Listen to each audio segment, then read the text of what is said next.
So hello everyone. अब हम start करते हैं। असल में पिछला लेक्चर जो था हमारा वो अभी कंप्लीट नहीं हुआ है। हमने जो पढ़ा था पिछली क्लास में वो था Sidgwick theory of effective atomic number, है ना। Sidgwick theory of effective atomic number वो अभी कंप्लीट नहीं हुआ है। हमने ये तो निकालना सीख लिया है कि जिसने भी इफेक्टिव एटॉमिक नंबर को फॉलो किया वो कंपाउंड स्टेबल होता है, वो एग्जिस्ट करता है। यूजुअली हमने क्या देखा, इसमें हमने यूजुअल बात देखी थी कि जिसके पास भी लिगेंड के तौर पे कार्बोनाइल ग्रुप होता है, सीओ ग्रुप, वो आमतौर पर ये पाया गया कि वो स्टेबल ही होता है। उसका इफेक्टिव एटॉमिक नंबर आपको निकालने की जरूरत भी नहीं है। आप बस सीधे सीधे टिक मार देना, है ना, कि टिक क्या आप गोला भर देना, है ना, कि ये तो स्टेबल होगा, ये होता ही है। लेकिन फिर भी कुछ एक्सेप्शंस होते हैं जिनको मैंने डिस्कस किया था आपसे। आज उन्हीं एक्सेप्शन को थोड़ा सा देखते हैं कि आखिर ये अगर फॉलो नहीं भी कर रहे हैं तभी ये कैसे एग्जिस्ट कर रहे हैं। बात समझ आ रही है? तो थोड़ा सा देखते हैं। एक एग्जांपल मैं आपके सामने लिखता हूँ और फिर हम लोग थोड़ा सा डिटेल में समझते हैं आज सिडविक थ्योरी को, जिसमें से पहला एग्जांपल लिख लेते हैं भाई आपके सामने।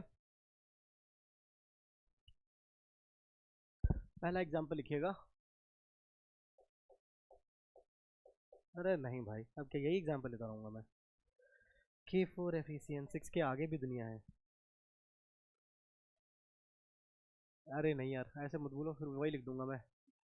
मान लो मैंने लिखा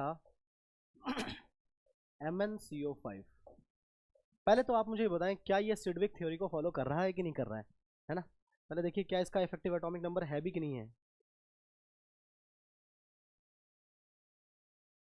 तो सबसे पहले आपने क्या करना है, इसमें आपको इफेक्टिव एटॉमिक नंबर निकालने के लिए आपने क्या किया, इसमें आपने 25 एटॉमिक नंबर, इस पर जीरो चार्ज है, -0 प्लस 2 इंटू ये जो नंबर आपने लिखा हुआ है that is 5।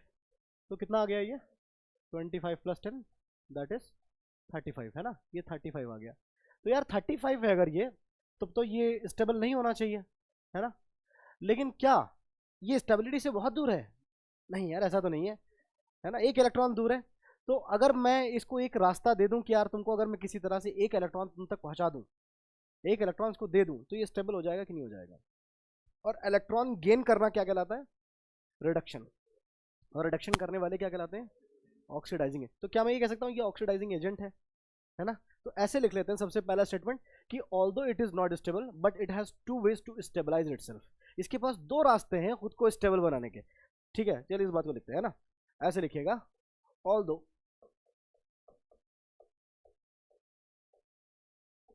It is not stable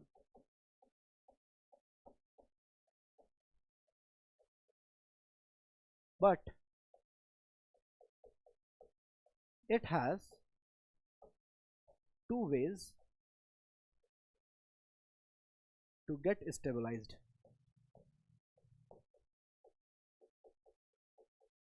hand writing समझ में आ रही है? एक बार देखते हुए चलना थोड़ा सा ना, कहीं पर ऐसा ना लगे, क्योंकि although it is not stable but it has two ways to get stabilized. दो रास्ते हैं इसके पास खुद को स्टेबलाइज करने के। सबसे पहला रास्ता हो सकता है इसमें रिडक्शन। रिडक्शन का मतलब जानते ही हैं आप, इलेक्ट्रॉन गेन करना, है ना। रिडक्शन इसका मतलब क्या हो जाएगा इस जगह पे? Gain of electron. ओके। अच्छा, रिडक्शन के अलावा एक रास्ता और हो सकता है ना। इनऑर्गेनिक केमिस्ट्री में ये एक काफ़ी फेमस तरीका हो सकता है खुद को स्टेबल करने का। आप इसको जब हम 11th की इनऑर्गेनिक केमिस्ट्री पे दोबारा लौटेंगे तो मैं उस टाइम पे आपको पढ़ाऊंगा कि कैसे कुछ कंपाउंड जैसे कि BH3 एग्जिस्ट नहीं करता है ना। लेकिन वो अपने आप को स्टेबल बनाने के लिए क्या करता है, डाइमराइज करता है, B2H6 डाइबोरेन, है ना, जिसको हम लोग आगे चल करके फिर ऑर्गेनिक में भी इस्तेमाल करेंगे। तो फिलहाल के लिए आप ये समझिए दूसरा मेथड खुद को स्टेबलाइज करने का जो तरीका हो सकता है वो है डायमेराइजेशन। डायमेराइजेशन जैसे पावर रेंजर्स देखा है कभी किसी ने? पावर रेंजर देखा? पावर रेंजर, पावर रेंजर में क्या होता था ना कि वो लड़ते थे शैतान से, और फिर लास्ट में क्या होता था कि वो बड़ा साइज का बिल्डिंग के साइज का शैतान आ जाता था। तो ये लोग क्या करते थे, अपने अपने अपने आप को ओवरलैप कर लेते थे एक दूसरे के ऊपर, जिससे जिससे ये भी बड़े साइज के हो जाते थे, है ना।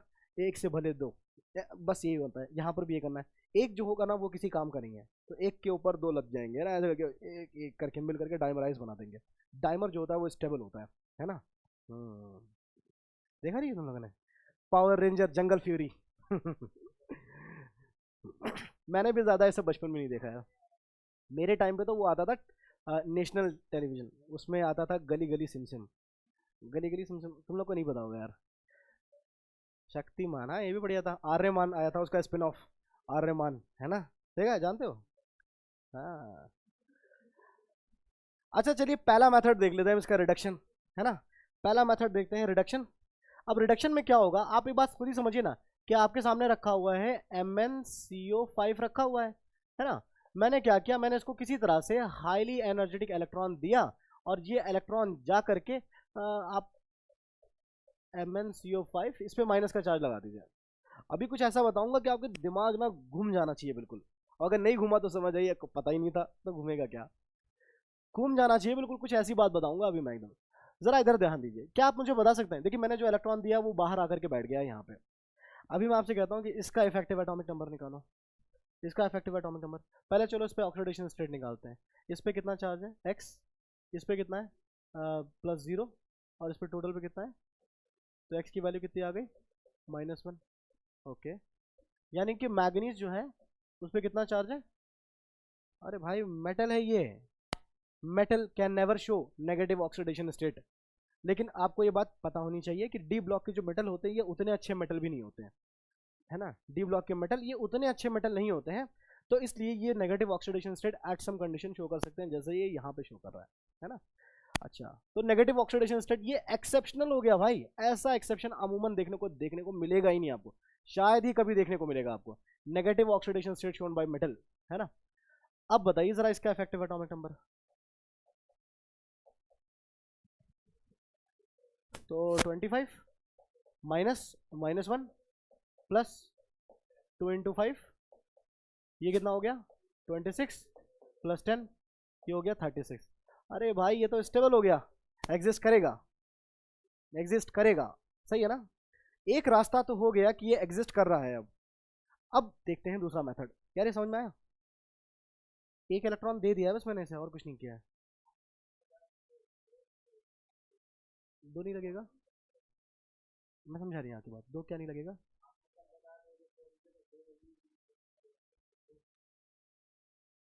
अच्छा अच्छा अच्छा अच्छा, ठीक है ठीक है ठीक है ठीक है।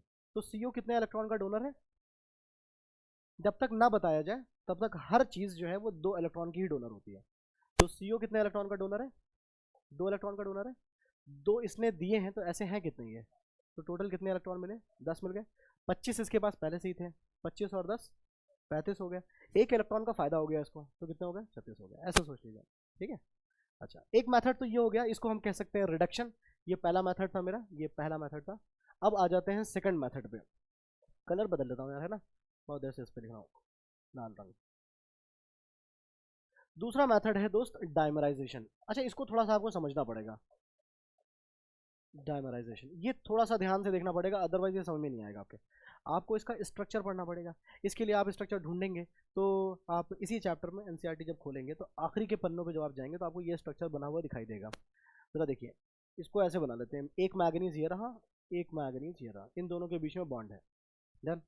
ओके, क्या है इसमें, ओके, पहले डाइमर बना रहे हैं ना, उसको जरा दो बनाइए। ओके, Mn2 और CO कितने हो जाएंगे 10, Mn2CO10। इसको जरा बनाने की कोशिश करते हैं। अब एक Mn आपने यहाँ रखा, एक Mn आपने यहाँ रखा,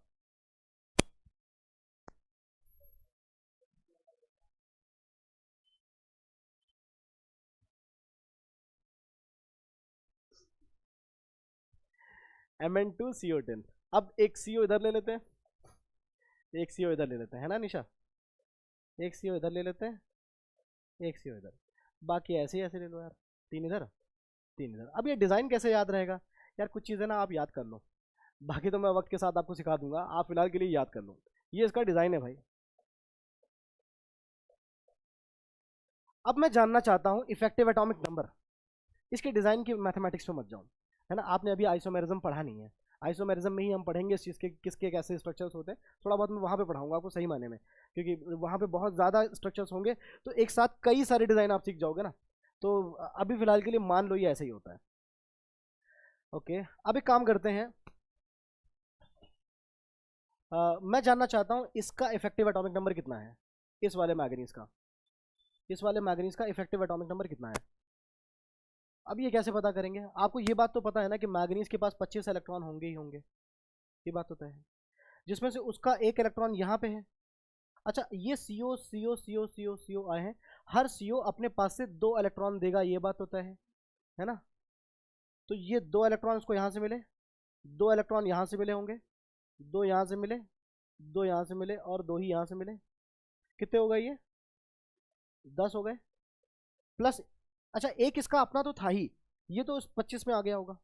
एक इसको सामने वाले से मिला है क्या? सामने वाले ने अपना एक इलेक्ट्रॉन दिया, तो एक इलेक्ट्रॉन इसको फायदा हुआ सामने से। ये वाला इसका अपना था, इसको मत काउंट करना, ये इसका अपना ही था जो कि 25 एटॉमिक नंबर के अंदर आता है। तो टोटल इसके पास यहाँ पे कितने इलेक्ट्रॉन दिखाई दे रहे हैं? 36। क्या आपको मेरी बात समझ में आई? डायमराइजेशन क्या चीज थी? डायमर बनना। एक से भले दो, पावर रेंजर है ना। चलो सही है। सो इफेक्टिव एटॉमिक नंबर, इस तरह से हमने साबित किया कि कैसे डायमर बनना भी स्टेबिलिटी को रिप्रेजेंट करता है। एक मेथड तो ये हो गया। हाँ ये डेल्टा बॉन्ड है, अरे वाह बहुत बढ़िया बहुत बढ़िया। ये डेल्टा बॉन्ड है। डेल्टा बॉन्ड फॉर्मेशन अभी पढ़ाया तो नहीं है वैसे, मैंने पढ़ा दिया क्या मैंने?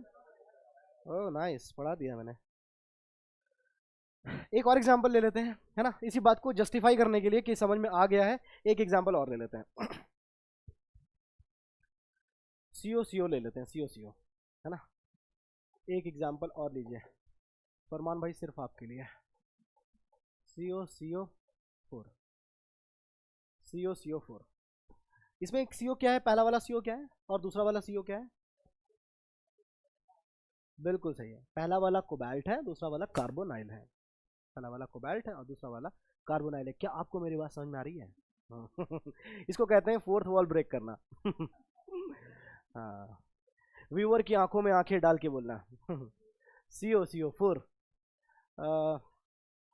पहले बताओ इसका इफेक्टिव एटॉमिक नंबर कितना होगा दोस्तों? इसका इफेक्टिव एटॉमिक नंबर कितना होगा? एटॉमिक नंबर कितना होता है कोबाल्ट का? 27। और इस पे चार्ज तो जीरो होता है और नेट चार्ज भी जीरो है, तो खैर इस पे चार्ज जीरो आया, माइनस सॉरी उल्टा लिख दिया क्या मैंने, minus of zero charge plus 2 × 4, तो 27। ये फिर से 35 हो गया क्या? हाँ 35 हो गया। तो इफेक्टिव एटॉमिक नंबर आ गया है, इफेक्टिव एटॉमिक नंबर 35 आ गया। पर क्या ये एग्जिस्ट करेगा 35 पे? नहीं है, इस मेथड के अनुसार तो नहीं करेगा। तो फिर इसके पास अगेन 2 रास्ते हो गए क्या? पहला रास्ता क्या है? रिडक्शन। और दूसरा क्या है? डायमराइजेशन, है ना। तो पहला मेथड लिख लेते हैं, स्टेबिलिटी हासिल करने का पहला मेथड है रिडक्शन। रिडक्शन के लिए आप क्या करेंगे? कोबाल्ट है, कार्बोनाइल है, 4 कार्बोनाइल है और -1 का चार्ज लगा दीजिए इस पे, है ना। -1 का आपने चार्ज लगा दिया। ओके, अब आप निकालिए जरा दोबारा इफेक्टिव एटॉमिक नंबर इसका। इसका एटॉमिक नंबर 27, -1 का चार्ज आ गया इस पे टोटल पे, प्लस 2 × 4, ये आ गया 28 प्लस 8, ये हो गया 36। बढ़िया, अब ये स्टेबल है और ये फॉलो कर रहा है, बढ़िया है ना, यहाँ तक तो हो गया। नेक्स्ट, अब इसी में ही हम क्या करेंगे, इसी में ही दूसरा मेथड अप्लाई करने की कोशिश करेंगे, है ना। और दूसरे ही मेथड को तो सीखना था, इसमें तो कुछ था ही नहीं, -1 का चार्ज लगा करके एक इलेक्ट्रॉन बढ़ा दिया आपने, है ना। अब दूसरा मेथड आ जाता है डायमराइजेशन। डायमराइजेशन, अच्छा डायमर बनाइए जरा इसका। इसका डायमर बनाइए। CO कितने हो जाएंगे पहले वाले, और वो CO कितने हो जाएंगे? अरे दोनों CO का, हाँ एक ही साइज के बना दिए उनको। चलो CO2 CO8, है ना, CO2 CO8। तो एक CO ये रहा, दूसरा CO ये रहा, है ना। अब देखिए ना, यहां से यहां तक एक CO मैंने ऐसे जोड़ दिया, एक CO मैंने ऐसे जोड़ दिया, ये 3 CO इधर निकले हुए हैं और 3 CO इधर निकले हुए हैं, CO CO और CO, है ना। मेरे दोस्तों ध्यान दीजिए, कार्बोनाइल, ये कार्बोनाइल, इसके पास 2 इलेक्ट्रॉन्स होंगे, ये 2 इलेक्ट्रॉन इसको दे रहा है। ये भी कार्बोनाइल है, ये अपने 2 इलेक्ट्रॉन इसको दे रहा होगा। ये भी कार्बोनाइल है, ये भी अपने 2 इलेक्ट्रॉन दे रहा होगा इसको, सही है ना। कितने इलेक्ट्रॉन का फायदा हुआ इधर इसको? 6 का फायदा हुआ। प्लस ये कार्बोनाइल है, इसके पास भी तो 2 इलेक्ट्रॉन होंगे, लेकिन दोनों तरफ एक एक दे रहा होगा, ऑब्वियसली 2 ही तो हैं इसके पास, दो दो तो दे नहीं सकता है कि 4 हो जाए इसके पास डोनेशन के लिए, 2 ही है, तो इसको कितने मिल रहे हैं, 1 मिल रहा है। प्लस इस वाले के साथ भी ऐसे ही सीन रहा होगा, 1 इलेक्ट्रॉन यहाँ पे और 1 इलेक्ट्रॉन यहाँ पे दे रहा होगा, तो इसको कितना फायदा हुआ, 1 का। प्लस इसके पास अपना तो था ही, सामने वाले से इसको कितना मिला, 1 मिल गया। अब इसका एटॉमिक नंबर कितना होता है, 27। यार जरा जोड़ के बताओ टोटल कितना हुआ, 6 और 9 और ये 27, 36। Therefore it is stable again. क्या आपको ये बात समझ में आई, डायमराइजेशन कैसे स्टेबिलिटी को प्रमोट करता है ना। चलिए बढ़िया बढ़िया बढ़िया।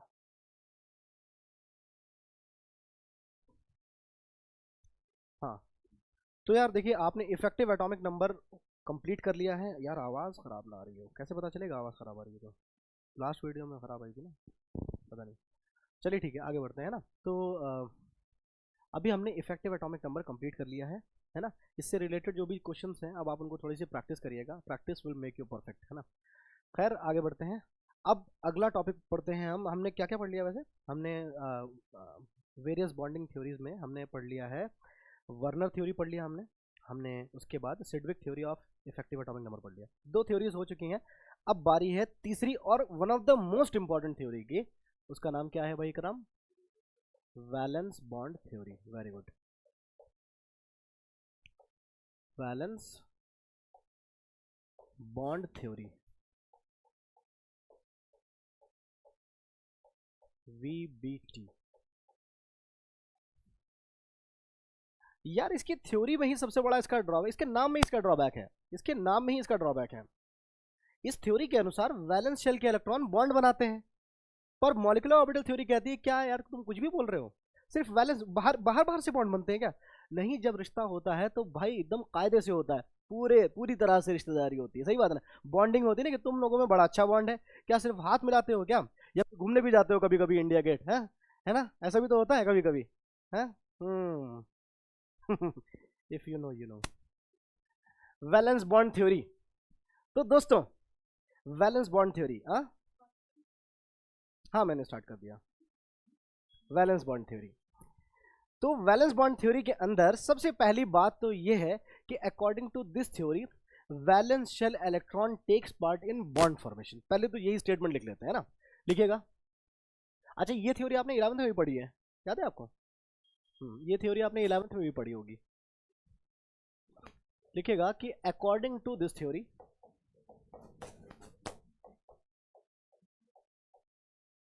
according to this theory valence shell electron takes part in bond formation।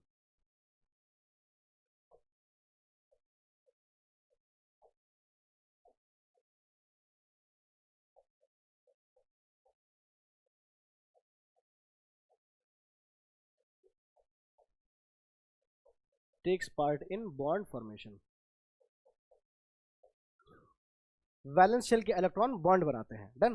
दूसरी बात क्या है, अब यहां पर जो बॉन्ड बन रहा है वो किन किन के बीच में बन रहा है, सबसे पहले ये बॉन्ड बन रहा है सेंट्रल मेटल एटम और लिगेंड के दरमियान बन रहा है ना। तो लिखिएगा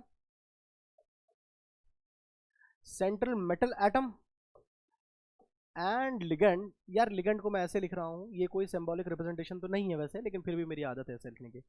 central metal atom and ligand forms, भाई इस चैप्टर का नाम क्या है, coordination compound, forms coordination bond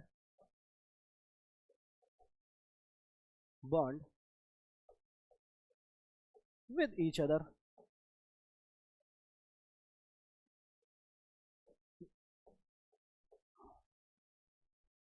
central metal atom and ligand forms coordination bond with each other. Okay, एक दूसरे के साथ ये कोऑर्डिनेशन बॉन्ड बनाते हैं। याद तो रहेगा ये आपको, ये बॉन्ड तो याद ही रह जाएगा आपको, चैप्टर का नाम याद है आपको। खैर नेक्स्ट इसी में ही पॉइंट आता है कि आखिर ये बॉन्ड बनता कैसे है। वैसे ये थ्योरी दी किसने थी, लाइनस पॉलिंग ने दी थी। ये लाइनस पॉलिंग एक्सपेरिमेंटल फिनोमेना के जरिए इन्होंने दिया था, लाइनस पॉलिंग इनका नाम था।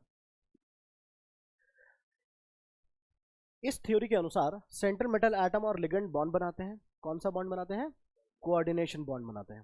कोऑर्डिनेशन बॉन्ड तब बनता है जब सेंट्रल मेटल एटम को इलेक्ट्रॉन्स मिलते हैं लिगेंड से। लिगेंड अपने इलेक्ट्रॉन देता है किसको? सेंट्रल मेटल एटम को देता है। अच्छा, मेटल एटम के पास इलेक्ट्रॉन रखने की जगह होनी चाहिए, वो जगह होते हैं खाली पड़े ऑर्बिटल्स। इन ऑर्बिटल में वो अपने इलेक्ट्रॉन को डोनेट करता है, और जब वो डोनेट करता है तो इस दरमियान कौन सा बॉन्ड बनता है भाई? फिर से बताओ। Coordination bond. तो चलिए इस बात को दोबारा से लिखिए लिखिए लिखिए कि the vacant d orbital of central metal atom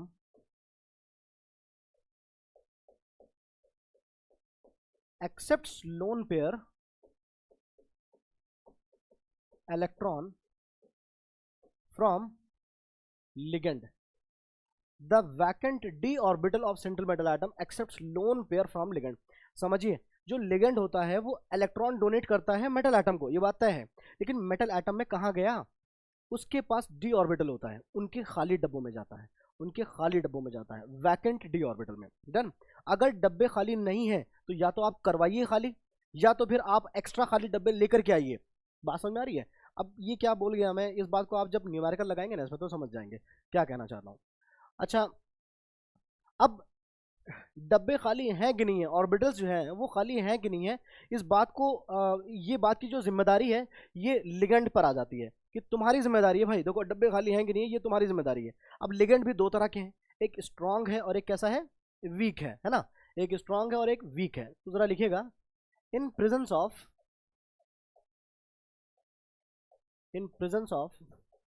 strong field ligand. अगर स्ट्रांग फील्ड लिगेंड आता है तो ये क्या करता है? डी के डब्बों में, डी के ऑर्बिटल्स में जो इलेक्ट्रॉन रखे हुए हैं उनको शिफ्ट करा देता है पीछे की तरफ। वो कहता है तुम लोग पीछे हो जाओ और पेयर अप कर लो, एक दूसरे के साथ पेयरिंग कर लो। पेयरिंग के जरिए ही अब वो क्या करता है, जब पेयर कर लिया तो डब्बे खाली हो जाते हैं, है ना? और फिर क्या होता है, वो अपने इलेक्ट्रॉन को वहां पे रख सकता है। ऐसे समझो, जैसे मान लो किसी घर में 4 कमरे हैं और चारों कमरों में अलग अलग लोग रह रहे हैं, है ना? अब चारों के अगर आपस में शादी करा दो तो 2 कमरे खाली हो जाएंगे क्या? है ना? खुद ही सोचो। या चारों अभी भी ऑक्यूपाइड रहेंगे? नहीं, 2 कमरे खाली हो गए। ये पेयरिंग कराई किसने? वो लोग शादी नहीं करना चाहते थे। एक मजबूत आदमी आया, उसका नाम था उनके दादाजी, है ना? दादाजी आए, बड़े पावरफुल थे। उन्होंने कहा नहीं, तुम लोग को करनी पड़ेगी शादी। अब शादी करा दी उनकी, तो मजबूरी है, अब 2 कमरों में वो लोग शिफ्ट हो चुके हैं। 2 कमरे खाली हो गए। दादा का सपना यही था कि कमरे खाली होने चाहिए, है ना? हाँ, तो भाई in presence of strong field ligand, वो दादाजी स्ट्रॉन्ग थे कि नहीं थे फिर, है ना? Strong field ligand, in presence of strong field ligand, pairing of electron takes place.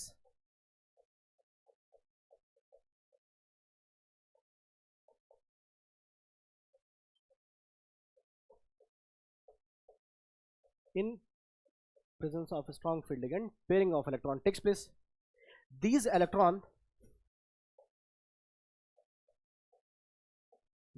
unpaired electron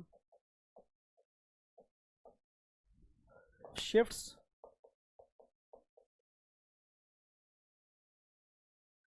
and pair up with each other. ये शिफ्ट हो जाते हैं पीछे की तरफ और ये एक दूसरे से पेयर अप कर लेते हैं। ओके, बढ़िया। तो फिर क्या लगता है, वीक फील्ड लिगेंड ये काम करा पाता? एक वीक बंदा आता कहता है अरे कर लो ना ये काम, होता क्या ये काम? नहीं होता यार, ये तो बिल्कुल नहीं हो पाता। तो वीक फील्ड लिगेंड ये काम नहीं करा पाता, पर स्ट्रॉन्ग ने ये काम करा दिया है। Okay okay. So valence bond theory. अब जरा एक बात समझिए, एक आखिरी स्टेटमेंट सुनिए। जब लिगेंड ने इसके साथ बॉन्ड बनाया मेटल एटम के साथ, तो अपने इलेक्ट्रॉन रखे उसके खाली डब्बों में, कहा ये लो ये लो ये लो, रख दिया मैंने। अब जब बॉन्ड इलेक्ट्रॉन रखे हैं तो वो बॉन्ड ही तो बना है। जब वो बॉन्ड बना है तो वो बॉन्ड का एक स्पेशल डिज़ाइन होता है, एक स्पेशल शेप होता है, ज्योमेट्री होती है। वो ज्योमेट्री डिसाइड करता है कि आपने इसका डिज़ाइन कैसा रखा गया है। मतलब इसके डिज़ाइन जो होता है ना, वो ज्योमेट्री जो है वो डिसाइड होती है कि इलेक्ट्रॉन कैसे आपस में एक दूसरे के साथ पेयर अप करें। अच्छा, इसी के बिहाफ पे एक हाइपोथेटिकल कॉन्सेप्ट जनरेट होता है, उसको कहते हैं हाइब्रिडाइजेशन। बात समझ में आ रही है? इस स्टेटमेंट को लिखिए कि when electron is donated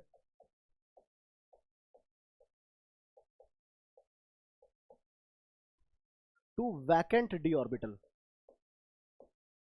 vacant d orbital. When electron is donated to vacant d orbital,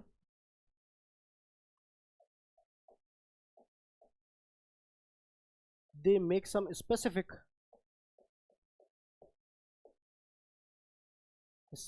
geometry.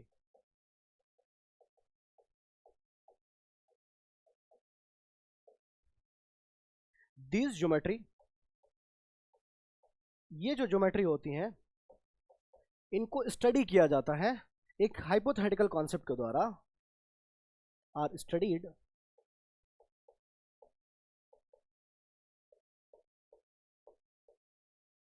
Under a hypothetical concept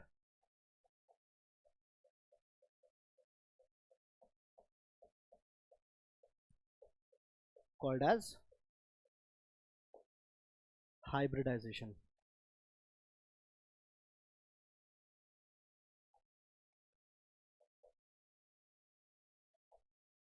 इसे हम पढ़ेंगे हाइब्रिडाइजेशन के अंदर। अब यहां से कहानी शुरू होती है हाइब्रिडाइजेशन की, है ना।